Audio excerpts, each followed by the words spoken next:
আমি জানি তোমাদের মধ্যে এমন অনেকেই আছো যারা ফিজিক্সের ম্যাথ বলো, হায়ার ম্যাথের ম্যাথ বলো বা কেমিস্ট্রির ম্যাথমেটিক্যাল যে কোশ্চেনগুলো আছে সেগুলো বলো, অনেকেই এই কোশ্চেনগুলো বা ম্যাথমেটিক্যাল কোশ্চেনগুলো পারো না বা করতে চাও না বা পরীক্ষা আসলে অ্যান্সার করতে পারো না।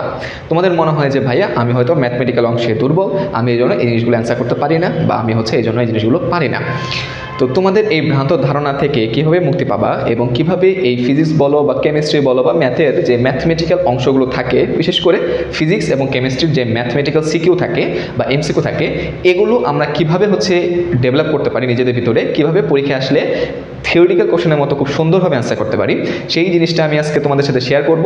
এবং ভাইয়া কীভাবে এই স্কিলটা অর্জন করেছিল আমি যখন এইচএসসি লাইফে ছিলাম, তখন কীভাবে আসলে পড়াশোনার মাধ্যমে আমার এই স্কিলটা ডেভেলপ করেছিলাম, সেই জিনিসটা নিয়ে আজকে আলোচনা করব। তো আসসালামু আলাইকুম অ্যান্ড হ্যালো এভরিওয়ান, আমি আছি তোমাদের সাথে মোহাম্মদ আসাদুজ্জামান আকাশ, বর্তমানে আছি সাস্ট কেমিক্যাল ইঞ্জিনিয়ারিং ডিপার্টমেন্টে 3rd ইয়ারে। তো চলো কথা না বাড়িয়ে আমরা শুরু করি যে গাণিতিক সমস্যার সমাধানের স্কিলটা আসলে ভাইয়া কীভাবে বাড়াবো। প্রথমত বলে নেই যে এটা একটা স্কিল মানে তো আমরা সবাই বুঝি যে কোনো একটা কাজে এক্সপার্ট হওয়া বা কোনো একটা কাজে পারদর্শী হওয়া। যেমনটা আমরা ক্রিকেট খেলা দেখি বা ফুটবল খেলা দেখি বা যে কোনো স্পোর্টসে দেখি, এগুলো একটা স্কিল। ব্যাটিং করাটা একটা স্কিল, বলিং করাটা একটা স্কিল, তুমি লেগ স্পিনার নাকি তুমি ফাস্ট বলার নাকি তুমি উইকেট কিপার, প্রত্যেকটা আলাদা আলাদা কিন্তু স্কিল বেসড একটা। তো ঠিক তেমনই তোমার এইচএসসি পড়াশোনা বলো বা অ্যাডমিশনের পড়াশোনা বলো, এমসিকিউ পারাটা একটা স্কিল, থিওরিটিক্যাল কোশ্চেন অ্যান্সার করতে পারাটা একটা স্কিল, ক খ পারাটা একটা স্কিল, একইভাবে গাণিতিক সমস্যার সমাধান করাটাও কিন্তু একটা স্কিল। তো কোনো কিছুকে তুমি যদি খাটো করে দেখো যে আরে আমি পারবো, আমি ক্লাসে ভাইয়া সূত্র দেখাইছে, সূত্র দিয়ে একটা ম্যাথ দেখাইছে, আরে আমি এই ম্যাথ পারবো, জীবনও পারবো না। তুমি লিখে নাও, তুমি যদি ক্লাসে ভাইয়ার কথাটা মানে জাস্ট ফর্মুলা শিখছো, ফর্মুলা মুখস্থ করছো, আর ভাইয়ার দেখানো একটা কোশ্চেন তুমি প্র্যাকটিস করছো বা দেখছো, তুমি লিখে নাও, তুমি জীবনও যে তুমি কোনো ম্যাথমেটিক্যাল টার্মে এই ফিজিক্সে 8টা সৃজনশীল বলো বা কেমিস্ট্রির যেই ম্যাথমেটিক্যাল টার্ম বলো, কোনোটাই তুমি ভালো করতে পারবে না। কারণ তোমাকে নিজের ভিতরে ডেভেলপ করতে হবে। ভাইয়া করে দিয়েছে দেখে তুমি ওই ম্যাথটা পারবা, এটা কোনোদিন পসিবল না। এটা লিখে নাও তুমি, এটা অনলাইন বলো অফলাইন বলো, টিচার তোমাকে যদি ম্যাথ করায়, তুমি জাস্ট দেখে গেলা, তুমি জাস্ট খাতায় তুললা, এইভাবে কোনোদিনই তুমি তোমার স্কিল বাড়াতে পারবা না। তো সবাই এই মাইন্ডসেটটা তোমার ক্লিয়ার রাখা লাগবে যে ভাইয়া যে টিচার তোমাকে যে কোশ্চেনটা পড়াইতেছে বা যে ম্যাথটা সলভ করতেছে সেটা টিচার সলভ করতেছে। তুমি যেটা দেখবা সেটা টিচার কীভাবে সলভ করতেছে, তার থিঙ্কিংটা কেমন, একটা কোশ্চেন দেখে সে কীভাবে সেই জিনিসটা চিন্তা করতেছে।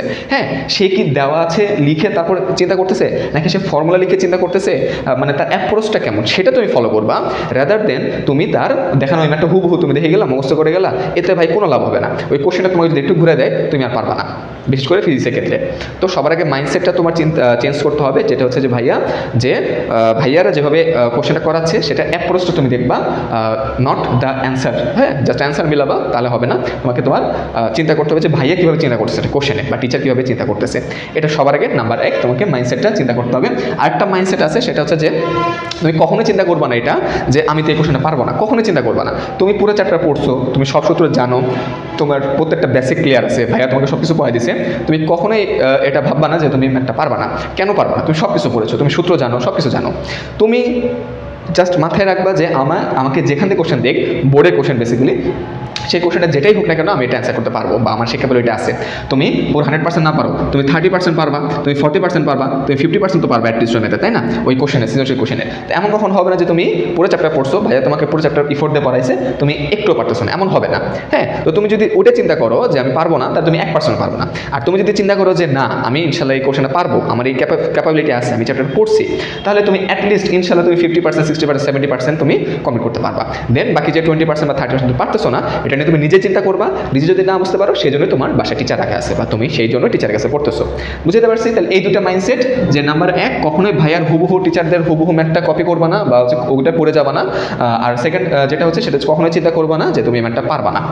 এরপরে আসি যে সেকেন্ড, যে সব থেকে মোস্ট ইম্পর্টেন্ট, ভাইয়া তুমি যদি ম্যাথে স্কিল বাড়াতে চাও, গাণিতিক সমস্যার সমাধানগুলো করতে চাও, তোমাকে অবশ্যই ফর্মুলাতে ভাই এক্সপার্ট হতে হবে। তুমি ফর্মুলা ছাড়া বা ফর্মুলার মিনিংগুলো না জানা ছাড়া তুমি কোনোদিনই ম্যাথমেটিক্যাল টার্মে ভালো হতে পারবা না। তোমাকে অবশ্যই ফর্মুলা সম্পর্কে ভালো মতো আইডিয়া থাকা লাগবে, এক্সপার্ট হতে হবে। কেমন এক্সপার্ট?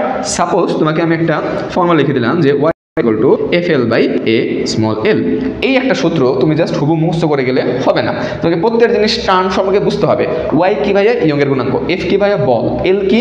আদি দৈর্ঘ্য। a কি? আর স্মল এটা কি? দৈর্ঘ্য বৃদ্ধি। আমি একটা দণ্ডকে বা একটা সাপোজ একটা দৈর্ঘ্যকার একটা বস্তুকে কতটুকু দৈর্ঘ্য বৃদ্ধি করতেছি সেটা হচ্ছে স্মল এল। তার মানে এই প্রত্যেকটা টার্ম তুমি বুঝলা, শিখলা। এরপরে প্রত্যেকটা টার্ম একক সম্পর্কে তোমার জানা লাগবে। মাত্রা জানতে পারলে আরও ভালো, বাট অ্যাটলিস্ট তোমাকে এককগুলো সম্পর্কে আইডিয়া রাখা লাগবে। একক দিয়ে তুমি যদি জানো তোমার ক্ষেত্রে অনেক সুবিধা। একটা হচ্ছে তুমি ডিরেক্ট হচ্ছে তোমার অ্যান্সার তো বসাইতে হবে এককটা। আরেকটা অনেক ইম্পর্টেন্ট বিষয় থাকে, সেটা হচ্ছে তোমার এমসিকিউতে অনেক হেল্প পাবা, যেটা আর বলতেছি না, বাট একক সম্পর্কে তোমার ভালো আইডিয়া রাখা লাগবে। আর সেকেন্ড যে বিষয়টা সেটা হচ্ছে যে তোমাকে এই সূত্র থেকে তুমি আর কি সূত্র যাইতে পারো সেটাও তোমাকে আইডিয়া রাখা লাগবে। তোমাকে হুবহু এই সূত্রতে ম্যাথ দেবে এমন চিন্তাটা করাটা কিন্তু বোকামি। তোমাকে কি করতে হবে জানতে হবে এফ সমান কি জানি ভাই, এফ একটা বল।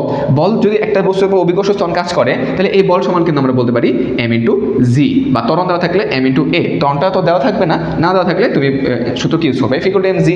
আবার ক্ষেত্রফল, একটা তার, একটা দণ্ডাকার তার আছে, এটা ক্ষেত্রফলের প্রস্তুতি ক্ষেত্রফলের সূত্র কি হবে বলতো, পাই আর স্কোয়ার। তোমাকে যদি ব্যাস দিয়ে দেয় সেক্ষেত্রে আর এর জায়গায় ডি বাই টু বসাবা, তাহলে তোমার D by two whole square বা 1/4 পাই ডি স্কোয়ার। এই যে কথাগুলো বললাম যে এফ সমান এম জি তোমাকে জানতে হবে, এরিয়া সমান পাই আর স্কোয়ার জানতে হবে, ব্যাস কীভাবে বসাইতে হয়, ব্যাস থেকে যদি কোশ্চেনটা আসে কীভাবে বসাইতে হয় সেটা তোমাকে জানতে হবে।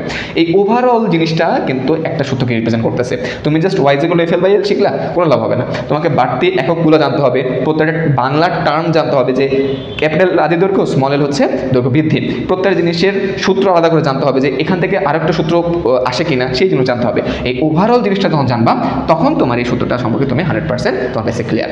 এখন তোমাকে যেভাবে এই সূত্র দিয়ে যেই ম্যাথে দেখ, যেভাবে ঘুরে দেখ, তুমি বাংলা টার্ম জানো, তাহলে প্রশ্নের সাথে বাংলা জিনিসটা মিলাবা, বাংলা টার্মটা মিলাবা, এবং তুমি এই সূত্র থেকে আরও কীভাবে যাওয়া যায় সেটাও তুমি জানো, আশা করি বের করতে পারবা।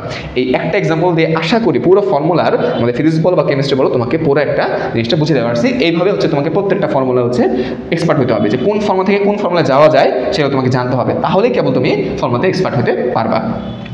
এরপর থার্ড নাম্বার যেটা সেটা হচ্ছে সিকিউ নিয়ে চিন্তা করা। এটা অনেকটা ওই যে মাইন্ডসেটে আমি বলে আসছি যে তোমাকে সৃজনশীল যখন তোমাকে এটা দিবে, তুমি হচ্ছে যে যখন টেস্ট পেপার সলভ করো তোমার সামনে তো অ্যান্সার শিট থাকে, হ্যাঁ, তুমি কি করবে অ্যান্সার ঢেকে রাখবা, অথবা তুমি হচ্ছে প্রশ্নপত্র নিতে পারো। প্রশ্নপত্র বলতে একটা তো থাকে আমাদের টেস্টের দুটো অপশন থাকে, একটা হচ্ছে উত্তরপত্র, একটা হচ্ছে প্রশ্নপত্র।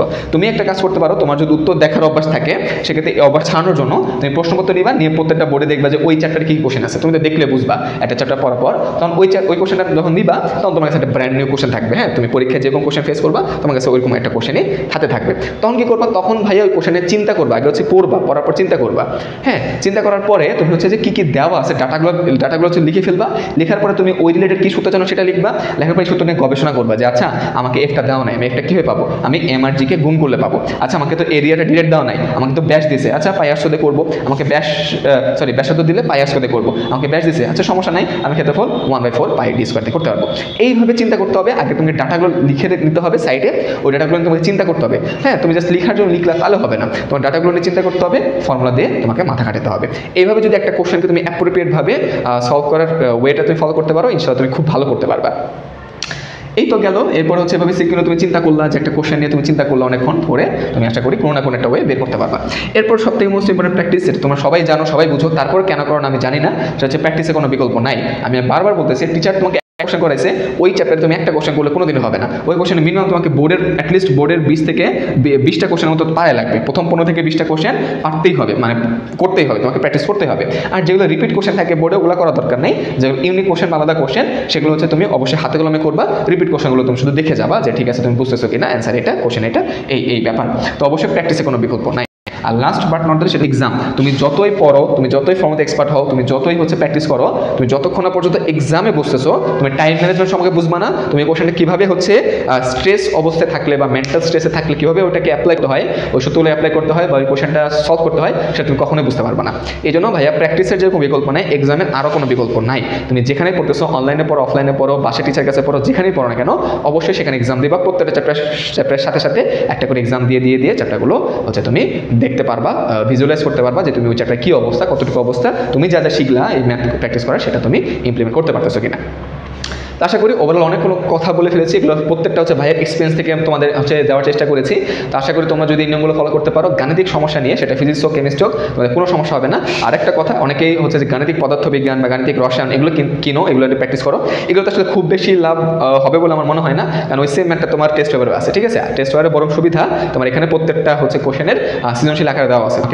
আলটিমেটলি কিন্তু এইচএসসিতে সৃজনশীলটাই সলভ করতে হবে, বুঝতে পারছি। তো সেক্ষেত্রে হচ্ছে যে ওইসব গাণিতিক পদার্থবিজ্ঞান তুমি না পড়লেও পারো, বাট তুমি যদি খুব অ্যাডভান্স হও, তোমাকে বোর্ডে টপ করার চিন্তা ভাবনা আছে বা 100-র ভিতরে 95 বা 90+ পাওয়ার চিন্তা ভাবনা আছে, সেক্ষেত্রে তুমি গাণিতিক পদ্ধতি ইউজ করতে পারো। বা যারা শুধুমাত্র যে জিপিএ 5 চাও বা গোল্ডেন চাও, 80-85 এই টাইপের রেঞ্জের মার্ক চাও, তোমাদের ক্ষেত্রে আমি বলবো কোনো দরকার নেই ভাইয়া, গাণিতিক পদ্ধতি বিজ্ঞানের প্রেশার কোনো নেওয়া কিছু নাই। তুমি হচ্ছে টেস্ট পেপারটাই ভালো করে সলভ করো, প্রথম 20টা কোশ্চেন সলভ করো, প্রত্যেক চ্যাপ্টারে প্রথম 15 থেকে 20টা কোশ্চেন অবশ্যই ভালো করে সলভ করবা। আর ভাইয়া যে 5টা পয়েন্টের কথা বলেন, 5টা পয়েন্ট অনুসরণ করবা, সিরিয়াল বাই সিরিয়াল এই প্রত্যেকটা জিনিস নোট করবা, খাতায় নোট করবা, নোট করে প্রত্যেক বিষয় যদি তুমি নিজের ভিতরে নিতে পারো, তাহলে তুমি দেখবা এখন হয়তো রাতারাতি তুমি কোনো চেঞ্জেস পাবা না, বাট এই নিয়মগুলো ফলো করে যদি চ্যাপ্টারগুলো শেষ করতে পারো, আগামী 2 মাস 4 মাস 5 মাস পরে দেখবা তোমার ভিতরে একটা ডেভেলপমেন্ট আসবে। তুমি যেকোনো একটা কোশ্চেন দেখলে ঘাবড়াবা না, অ্যাটলিস্ট ঘাবড়াবা না, তুমি কোশ্চেনটা চেষ্টা করবা, ট্রাই করবা, হয়তো 30%, 40%, 50% তুমি ওই জিনিসটা সমাধান করতে পারবা। ঠিক আছে, আশা করি বুঝতে পারছি। যদি ভিডিওটা একটু ভালো লাগে অবশ্যই আমার চ্যানেলের পাশে থাকবা। তো ধন্যবাদ সবাইকে, দেখা হচ্ছে পরবর্তী কোনো টিপস বা গাইডলাইন নিয়ে। Thank you.